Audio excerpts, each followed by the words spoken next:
వివేక హత్య కేసులో తాను న్యాయం కోసం 5 ఏళ్లుగా ఎదురు చూస్తున్నానని ఆయన కుమార్తె సునీతారెడ్డి అన్నారు. ఈ కేసుకు సంబంధించి సీబీఐ చేయాల్సింది చాలా ఉందన్నారు.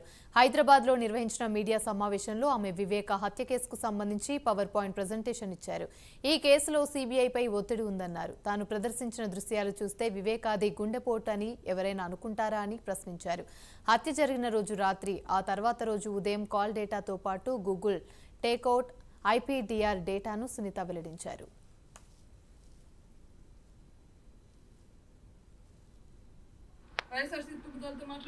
Every person that is there in, I have no bars. I can talk to anybody I want to.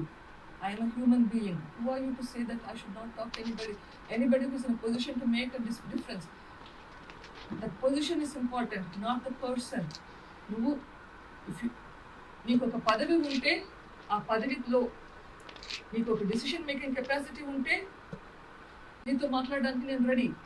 Chief మినిస్టర్గా నేను నీకు అపాయింట్మెంట్ అడిగాను. ఇన్ఫ్యాక్ట్ రిటర్న్ అఫీషియల్గా లెటర్స్ కూడా రాశాను, రెస్పాన్స్ లేదు. చీఫ్ మినిస్టర్గా నీ బాధ్యత ఏదైనా, నేను రాసిన లెటర్స్కి కూడా రెస్పాన్స్ లేకుండా.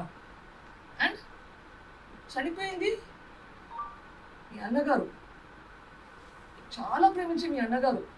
ఎవిడెన్స్ సిబిఐ చెప్తుంది, నేను కాదు. ఈ ఎవిడెన్స్ నా దగ్గర లేదు, సిబిఐ ఇచ్చింది. ఇంత ఎవిడెన్స్ పెట్టుకొని మీ అంతగా ప్రేమించిన మీ అన్నగారి గురించి పట్టించుకోకుండా